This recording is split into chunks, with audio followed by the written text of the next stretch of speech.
వెతలు తీరును, కృపలు దొరుకును, సాటి లేనిది యేసుని నామం.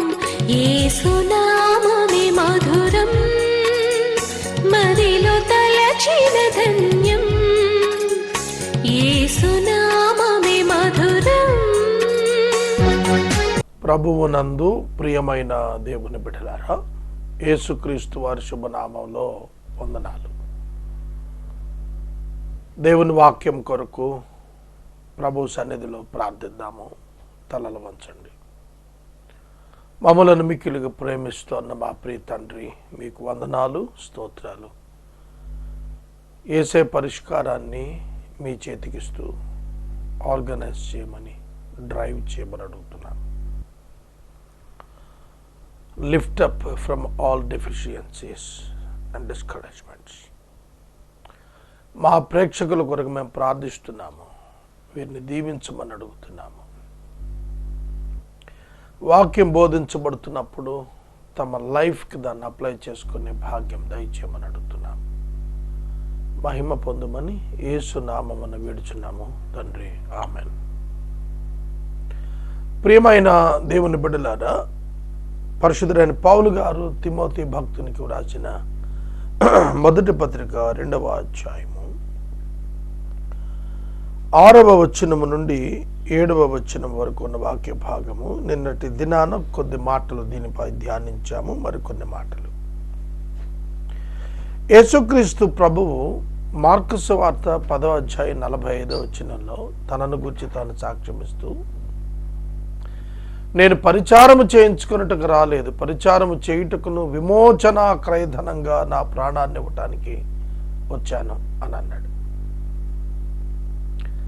అదే విమోచన క్రయధనం అని యేసు తన ప్రాణాన్ని గురించి ఏదైతే చెప్పాడో దానిని పౌలు గారు మాట్లాడుతూ సేమ్ వర్డ్, విమోచన క్రయధనంగా యేసుక్రీస్తు అందరి కొరకు తన్ను తాను సమర్పించుకున్నాడు అన్నాడు.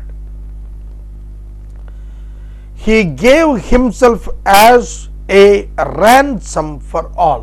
Ransom అంటే విడిపించు ధనం. Ransom అంటే విడిపించు ధనం. చూడండి, కిడ్నాప్స్ గురించి మీకు తెలుసు, హైజాక్ గురించి మీకు తెలుసు. కిడ్నాప్ చేసి ఆ తల్లిదండ్రులకు ఫోన్ చేసి చెబుతారు, మీ పిల్లాన్ని మేము కిడ్నాప్ చేసాం, ఇంత డబ్బు ఇస్తే వదులుతాం. ఆ డబ్బు ఇచ్చి, వెల ఇచ్చి తెచ్చుకోవాలి ఆ బిడ్డని. ర్యాన్సమ్, విమోచనకు అయ్యేటువంటి ధనం, క్రయధనం. విమోచన క్రయధనం, క్రయధనం విడిపించుకోవటం.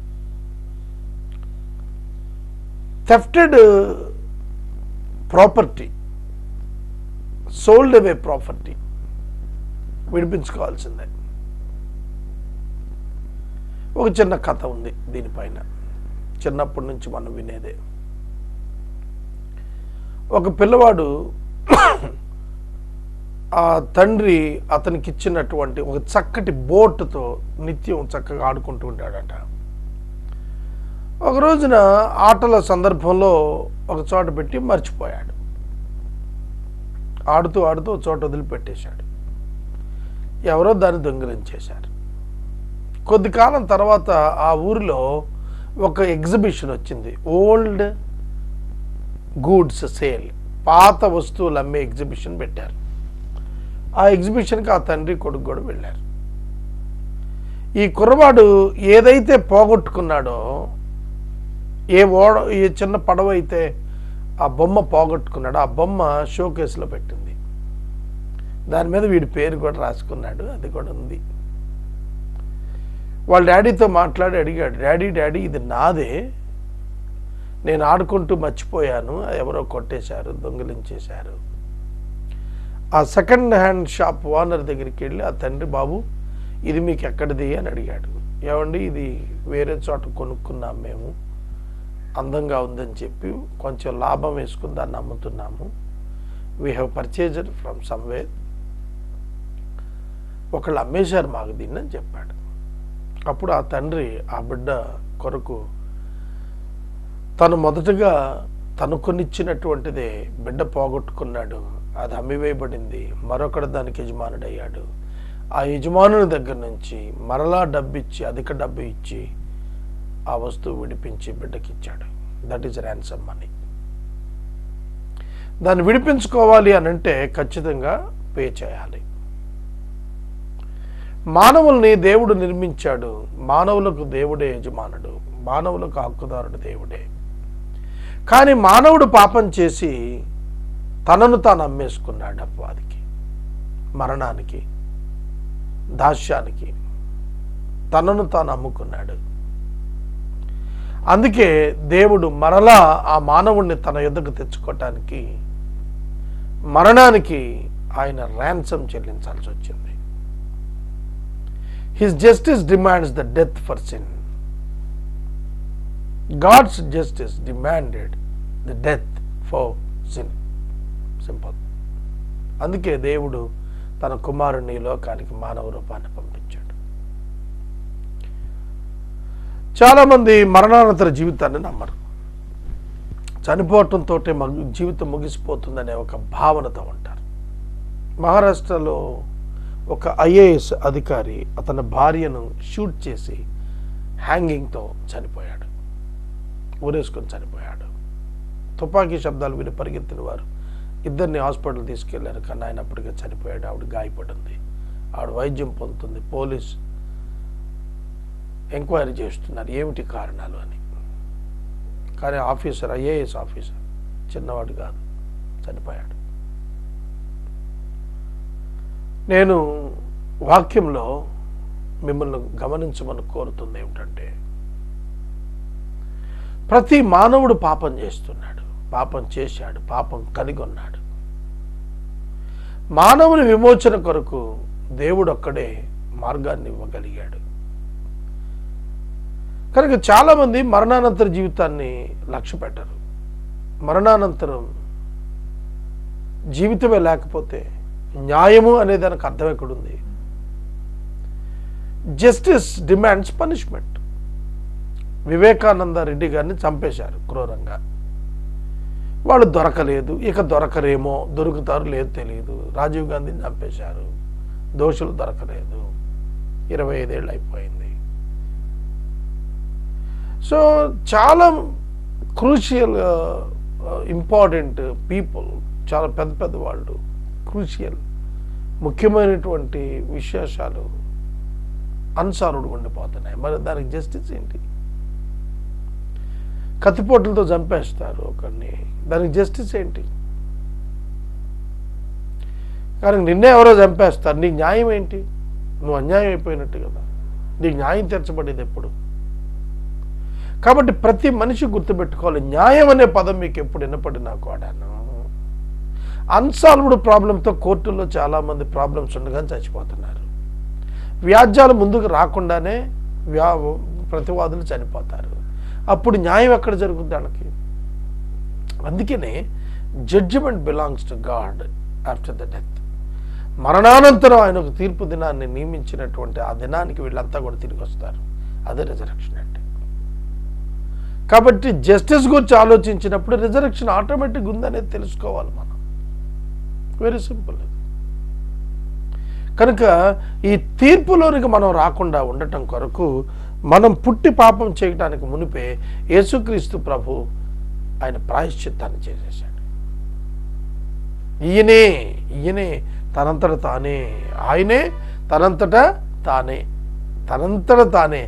తానే విమోచనాకరేదనంగా తన ప్రాణాన్ని అర్పించేశాడు. ఇది పౌలు గారు చెబుతూ అన్నాడు, ఈ సాక్ష్యం ఇవ్వటానికి నేను ప్రకటించేవాడుగా, అపోస్తలుడిగా, విశ్వాస సత్యాల విషయాలు అన్యజనుల బోధకుడుగా నియమించబడ్డాను. I'm appointed. For this I was appointed a preacher and as an apostle I'm telling the truth, I'm not lying. I'm a teacher of Gentiles in faith and truth. In faith and truth, విశ్వాసము సత్యముల విషయములలో నేను వారికి బోధకుడుగా ఉన్నాను అన్యజనులకు. ఎందుకంటే అన్యజనులకు విశ్వాసము లేదు, సత్యము తెలియదు. అందుకని వాళ్ళకి సత్యం చెప్పడానికి, వాళ్ళకి విశ్వాసం నేర్పించడానికి నేను బోధకుడిని అయ్యాను.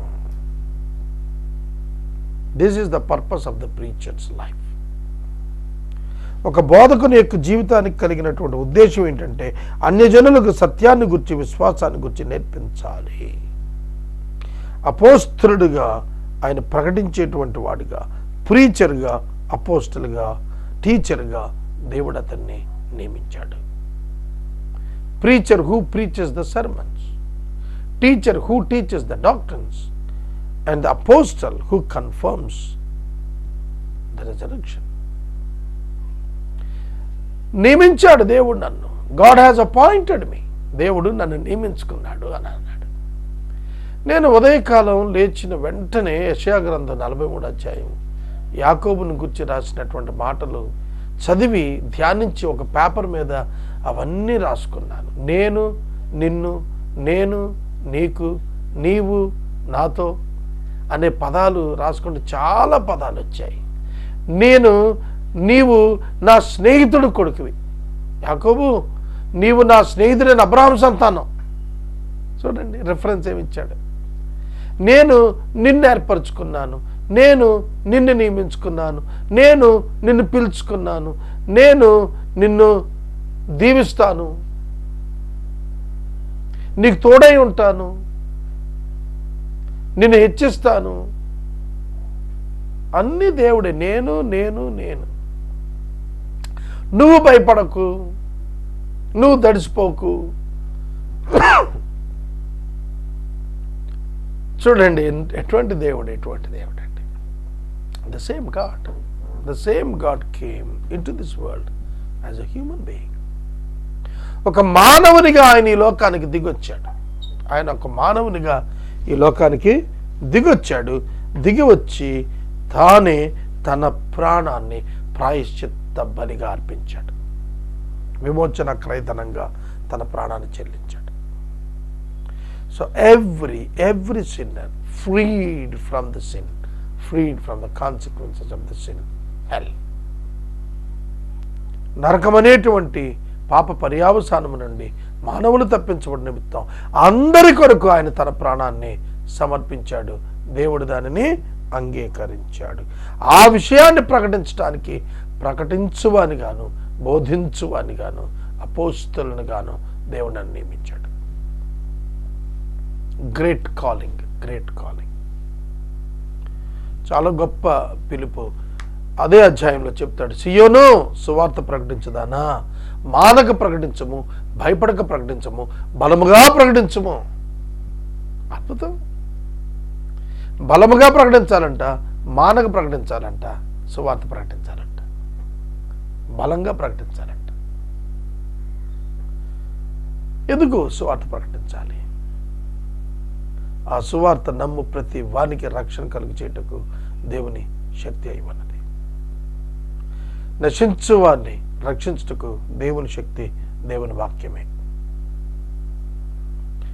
దేవుని వాక్యము, దేవుని శక్తి, దేవుని అద్భుతమైనటువంటి ప్రేమ కనపరిచేది.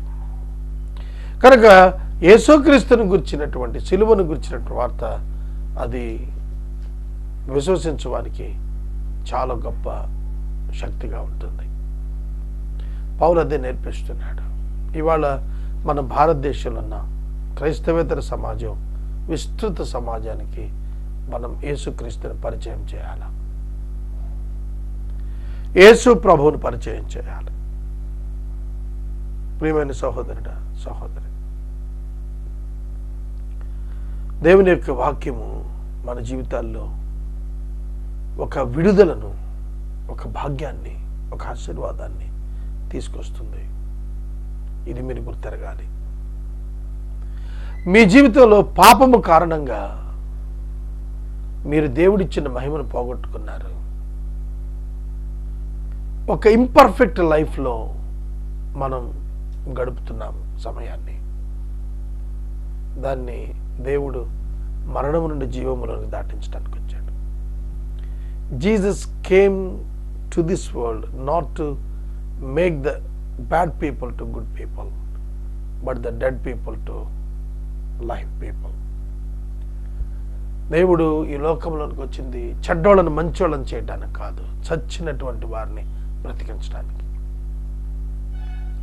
కనుక మృతులైనటువంటి మనలను ఎఫెసీ 2లో చెప్తాడు, మీరు అపరాధముల చేత పాపముల చేత చచ్చిన వారై ఉన్నారు. అలాంటి మిమ్మల్ని యేసుక్రీస్తు తనతో కూడా బ్రతికించాడు. యేసుక్రీస్తు తనతో కూడా బ్రతికించాడు. ఇది మీరు గుర్తెరగాలి. సత్యమే చెబుతున్నాను, నేను అబద్ధం ఆడటం లేదు. అన్యజనుల కొరకు దేవుడు నన్ను అపోస్తలుడుగా నియమించాడు, బోధకుడిగా నియమించాడు, ప్రీచర్గా, పరిచారకుడిగా, ప్రకటించువానిగా నియమించాడు. బైబిల్ గ్రంథంలో యెహెజ్కేలు గ్రంథంలో దేవుడు జనులను ఇజ్రాయేలునకు ప్రకటించువానిగా నియమించాడు, ఇర్మియాను ప్రకటించువానిగా నియమించాడు, ఏలియాను ప్రకటించువానిగా నియమించాడు, యోనాను ప్రకటించువానిగా నియమించాడు. ప్రకటించండి, ప్రకటించండి, ప్రకటించండి అన్నాడు. Proclaim the news. సువార్తను ప్రకటించాలి. లోకం నశించిపోతుంది, మన దినములు తరిగిపోతున్నాయి, మనం ఎప్పుడు చనిపోతామో తెలియదు. కనుక మనకున్న గమ్యం ఒక్కటే, గురి ఒక్కటే, సువార్తీకరణ. అందుకే అన్నాడు, ఎవరైతే రక్షించబడ్డారో వాళ్ళు ఎలా ఉండాలట తిమోతికి రాస్తున్నాడు. ప్రతి స్థలమందు పురుషులు కోపం సంశయం లేని వారి పవిత్రమైన చేతులెత్తి ప్రార్థన చేయాలి. పురుషులకు ప్రార్థన చేయమని కోరుతున్నాడు, పవిత్రతతో ఉండమంటున్నాడు, కోపం లేని వారుగా సంశయం లేని వారుగా ఉండమన్నాడు. స్త్రీలకైతే అణుకువ స్వస్థ బుద్ధి గలవారండి, తగు మాత్రపు వస్త్రాల చేత జడలతో బంగారుతో ముత్యాలతో అలంకరించుకోవద్దు, వెలగల వాటి చేత అలంకరించుకోవద్దు అన్నాడు. అందుకని కొన్ని సంఘాల వాళ్ళు అలంకరణ తీసేస్తున్నారు. మితమైన అలంకారం మంచిదే, అలంకరించుకోవటానికే కదా అన్నీ ఉన్నవి. కనుక దేవుడు బంగారాన్ని ఇచ్చింది అలంకరించుకోవటానికే, వజ్రాలను ఇచ్చింది అలంకరించుకోవటానికే. అలంకరణ మానవం లేదు. దేన్ని అలంకరించుకోవద్దన్నాడు? దేనికి, ఎందుకు? బంగారంతోనైనా ముత్యంతోనే మిక్కిలి వెలగల వాటితో అలంకరించుకొనక తగు మాత్రపు వస్తువుల చేతనే జడలతో బంగారంతో చేతనేగా తగుమాత్రపు అనేది మనం తీసుకోవాలి. దైవభక్తి గల చెప్పుకునే స్త్రీలు తమ సత్క్రియలు చేయటం తమను తాము అలంకరించుకోవాలి. స్త్రీలు తమను తాము సత్క్రియల చేత అలంకరించుకోవాలి. ఒక సింపుల్ ఎగ్జాంపుల్, క్రిస్టియన్ కాకపోయినా మమతా బెనర్జీ అని ఒక ఆవిడ ఉంటారు. ఆవిడ మీరు చూడండి, ఆవిడ డ్రెస్సింగ్, ఆవిడ మెడలో ఉండేటువంటి ఒక సంచి, ఇవాంజలిస్ట్ సంచి ఉంటుంది ఆవిడకి. ఆవిడ ఎక్కడ గోల్డ్ కానీ ఆర్నమెంట్స్ కానీ ముక్కులకి చెవులకి వజ్రాలు ఏం పెట్టుకోదు. Very simple ordinary, very ordinary sari, కాటన్తో ఒక బ్లూ కలర్ వైట్ కలర్తో మిక్స్ చేసినటువంటి దాంతో, very simple, very very simple, but powerful women, powerful chief minister. కాబట్టి ఒక మోడల్ ఆవిడ. నేను అనుకుంటాను బైబిల్లోనే ఆవిడ తీసుకుని ఉండాలి. ఎందుకంటే ఆవిడ బైబిల్ గురించి చాలా విషయాలు మాట్లాడింది. క్రిస్టియన్ చారిటీస్ గురించి ఆవిడ మాట్లాడినప్పుడు అద్భుతమైనటువంటి సందేశాన్ని ఇచ్చింది ఆవిడ. క్రిస్టియానిటీ సర్వీస్తో ఉన్నటువంటి మతం అని చెప్పుకోవచ్చు, చారిటీతో ఉన్న మతం అని చెప్పింది, విలువలతో కూడిన మతం అని ఆవిడ ప్రొనౌన్స్ చేసి చాలా ప్రసంగం చేసింది ఆవిడ. కనుక స్త్రీలు తమ అలంకారం దేంతో ఉండాలట? మా విధేయతతోటి సత్క్రియలతో ఉండాలి తప్ప అలంకరణ చేత వారు గొప్పవారు కాదు. నేను ఈ మధ్యన ఒక ప్రోగ్రామ్, ఓ ఫంక్షన్కి వెళ్ళాను. ఆ ఫంక్షన్లో ఒక యవనస్తురాలు వచ్చారు. వారు ఎంత అందమైన మేకప్తో, శారీతో, గోల్డ్తో, డైమండ్స్తో, డిఫరెంట్ కైండ్స్ ఆఫ్ వాల్యుబుల్స్తో అలంకరించుకుని వచ్చారు వారు.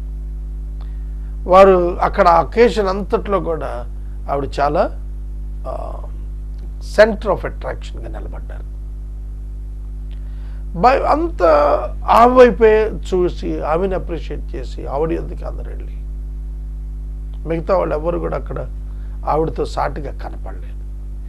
సాధారణంగా మనుషులు కోరుకుంటారు అలా ఉండాలి, మనల్ని అందరూ గుర్తించాలి, మనం పొగడబడాలి, మనం అందంగా కనపడాలి. ఇట్స్ నాట్ రాంగ్, బట్ దేవుడు చెబుతున్న వాక్యం ఏమిటంటే ప్రయారిటీ ఈజ్ ఇంపార్టెంట్.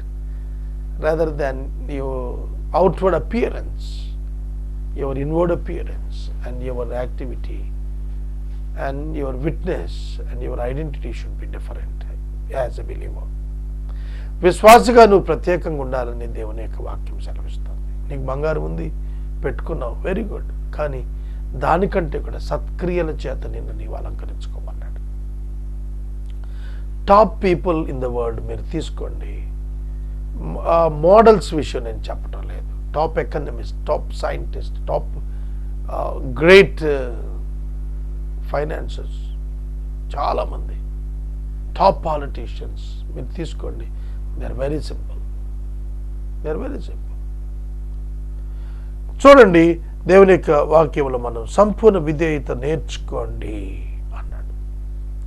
పురుషులైతే సంశయం, కోపం రెండు మానాలి. అనుమానం ఉండకూడదు, కోపం ఉండకూడదు. చేతులు పైకెత్తి ప్రార్థించండి, పరిశుద్ధమైన చేతులు కలిగి ఉండండి. అప్పుడు do not defile your body. మీ శరీరాన్ని అపవిత్రపరచుకోవద్దు, మీ మనస్సాక్షిని అపవిత్రపరచుకోవద్దు. మీరు ఎక్కడా కూడా ఎక్కడ పతనం వైపు వెళ్లకుండా పవిత్రమైన చేతులతో దేవా నేను ఇది అని నువ్వు చెప్పగలిగే స్టేటస్లో దేవునికి ప్రార్థన చేయమన్నాడు. స్త్రీ మౌనంగా ఉండవలసిందే కానీ ఉపదేశించుటకైనా పురుషుని మీద అధికారం చేయటకను ఆమెకు సెలవీయను. సంఘములో స్త్రీ మౌనముగా ఉండవలను. దీన్ని తీసుకొని ఒక గ్రూపే తయారైపోయాయి. చర్చిలో మగవాళ్ళే మాట్లాడాలి, ఆడవాళ్ళు మాట్లాడకూడదు. సో ఇక్కడ పౌలు గారు చెబుతోంది ఆవిడ యొక్క ఆధిపత్యం పురుషునిపై స్త్రీ యొక్క ఆధిపత్యం విషయంలో చెప్పుకొచ్చాడు. They are equal in Genesis 1:26. Women lost her equality in Genesis 3rd chapter 15th verse. వాళ్ళు నిర్మాణం చేయబడినప్పుడు ఈక్వల్గానే ఉన్నారు, కానీ స్త్రీ పాపం చేసిన తర్వాత స్త్రీయే తనను తాను తగ్గించుకుంది, దేవుడు తగ్గించాడు 3వ అధ్యాయం ప్రకారం.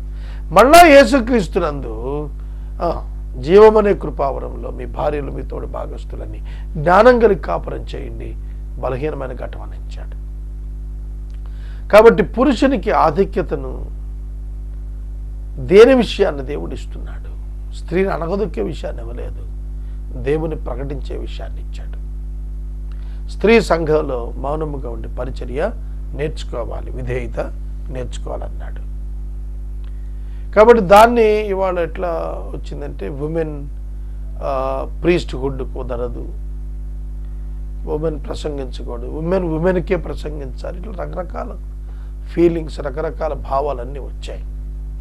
దీని ఒరిజినల్ యాటిట్యూడ్ ఏమిటంటే సంఘంలో స్త్రీ మౌనంగా ఉండాలి. దానికి రకరకాల భాష్యాలు చెప్పారు. ఆ సంఘంలో స్త్రీలు లేచి మాట్లాడటం అనేది అంటే యేసుక్రీస్తునందు ఇవ్వబడినటువంటి లిబర్టీ, స్వాతంత్రాన్ని మిస్యూజ్ చేసుకుని ఆనాటి కల్చర్ని డీవియేట్ అవుతున్నారని ఆ మాట చెప్పారని కొందరు చెప్పారు.